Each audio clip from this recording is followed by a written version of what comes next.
ចាំថានៅក្នុងឆ្នាំ2015គឺជាឆ្នាំដែលខ្ញុំមានថ្នាក់ទី12ហើយខ្ញុំបានចូលរួមប្រឡងសិប្បកម្មគណិតការនឹងដល់ទូទាំងប្រទេសបានលេខ16នេះគឺជាបរាជ័យមួយដោយសារតែទី12គឺគេតម្រូវឲ្យយក10នាក់ពីលេខ1ដល់ទី10ហើយយើងបានលេខ16គឺយើងបរាជ័យហើយក៏ពេលបរាជ័យគឺខ្ញុំស្វែងយល់នៅចំណុចសំខាន់3យ៉ាងដែលខ្ញុំនឹងចែកម្លែកអ្នកគ្នានៅក្នុងវីដេអូនេ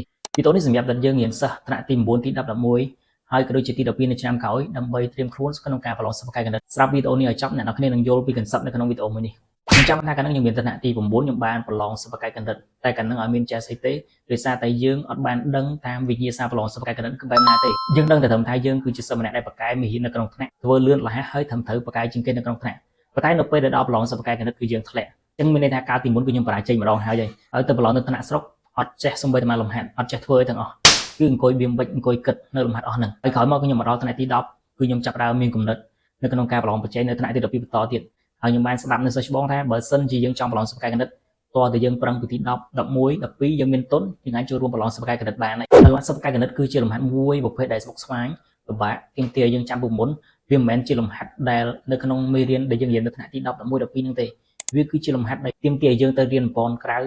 ស្រាវជ្រាវខ្លួនឯងសិក្សាបន្ថែមខ្លួនឯងអញ្ចឹងចាប់ផ្ដើមពីទី10 11រហូតដល់ទី12ខ្ញុំធ្វើអញ្ចឹងរៀនលំហាត់នៅក្នុងថ្នាក់មេរៀននៅក្នុងថ្នាក់ឲ្យបានល្អហើយយកពេលដែលនៅសេសសល់ទៅរៀនបន្ថែមទៀតទៅធ្វើលំហាត់សិប្បកម្មដែលចេញពីមុនមកជាលទ្ធផលមកដល់ទី12 2015ហ្នឹងខ្ញុំបានប្រឡងសិប្បកម្មទូទាំងសាលាបានលេខ1ទូទាំងស្រុកបានលេខ1ទូទាំងខេត្តបានលេខ2ហើយរហូតទៅដល់ទូទាំងប្រទេសគឺបានលេខ16ហ្នឹងហើយមូលហេតុអីបានខ្ញុំប្រឡងសិប្បកម្មទូទាំងប្រទេសខ្ញុំបានលេខ16ខ្ញុំចាំបានថាមេរៀនដែលចេញមកកាលហ្នឹងគឺជាលំហាត់ដែលមិនសូវពិបាកខ្លាំងមែនទេគឺវាចៃដន្យនេះវាចេញលំហាត់តាក់ទងជាមួយនឹងមេរៀនទី12តាក់ទងជាមួយនឹងដូចជានៅចុងឆ្នាំមេរៀនហ្នឹងដូចជា probab អីចឹងចឹងកាលហ្នឹងខ្ញុំអត់ទាន់បានរៀនដល់មេរៀន probab ទេហើយប្រឹងមើលតែលំហាត់សិប្បកម្មលំហាត់បើសិនជាកាលហ្នឹងចេញលំហាត់បែបមេរៀនទី12ដែលខ្ញុំបានរៀនមុនមកគឺខ្ញុំអាចធ្វើបានប៉ុន្តែវាចេញមេរៀន probab នៅចុងឆ្នាំដែលយើងអត់ទាន់បានរៀនចឹងយើងអាចធ្វើបានទេចឹងចំណុចដែលខ្ញុំទាញបាននៅក្នុងនេះគឺមានន័យថាកុំព្យាយាមរៀនលំហាត់សិប្បកម្មតែមួយមុខគឺយើងត្រូវរៀនមេរៀននៅក្នុងថ្នាក់ទៀតព្រោះសិប្បកម្មវាទលាយណាស់វាអត់ដឹងថាគេចេញវិសានៅក្នុងចំណុចណាទេ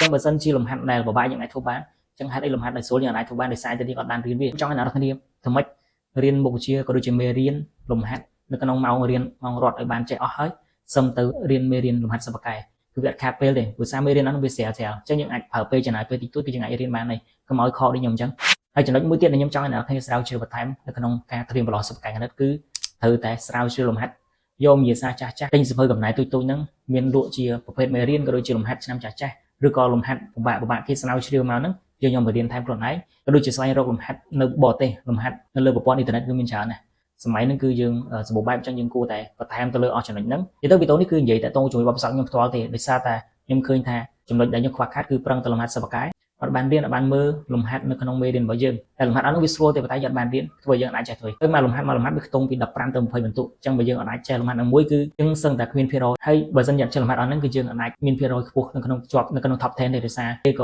ចេះយើងក៏ចេះហើយយើងអត់បានរៀនគេផ្សេងប្រកាសជាបានរៀនអញ្ចឹងយើងអត់អាចបច្ចេកមួយគេបានទេដូចខ្ញុំអញ្ចឹងអ្នកគ្នាគួរតែទៅមិនរៀនមេរៀននៅក្នុងថ្នាក់ឲ្យបានច្រើនឲ្យបានចេះស៊ីជម្រៅហើយទៅបន្ត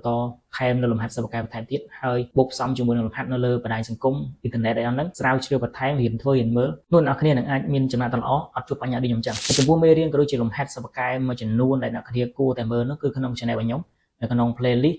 មានដាក់តទៅជាមួយលំហាត់សិប្បកម្មហើយក្នុងហ្នឹងខ្ទង់វាយជា200ជាងលំហាត់ខ្ញុំសង្ឃឹមថាវានឹងអាចជួយអ្នកគ្នាយល់តទៅជាមួយនឹងមេរៀនក៏ដូចជាលំហាត់មួយចំនួនតទៅជាមួយនឹងសិប្បកម្មនៅក្នុង channel ខ្ញុំអ្នកគ្នាអាចមើលបន្ថែមបានហើយអ្នកគ្នាអាចទៅរកទិញសៀវភៅបន្ថែមនៅក្នុងបណ្ណាគារហើយយើងកន្លែងណាដែលយើងមើលមិនយល់យើងអាចយកអាហ្នឹងទៅសួរគ្រូបន្ថែមឬក៏យើង search មើលនៅក្នុងអ៊ីនធឺណិតនៅក្នុង YouTube អីមានច្រើនណាស់ហើយបើសិនជាយើងចេះអង់គ្លេសទៀតយើងអាចស្រាវជ្រាវបន្ថែមតទៅជាមួយនឹងលំហាត់បរទេសហើយជាភាសាអង់គ្លេសយើងអាចយកមករៀនថែមហើយវីដេអូនេះមានតែប៉ុណ្ណឹងព្រោះវាគឺជាបទពិសោធន៍មួយដែលខ្ញុំឆ្លងកាត់ហើយខ្ញុំសង្ឃឹមថាអ្នកគ្នានឹងព្យាយាម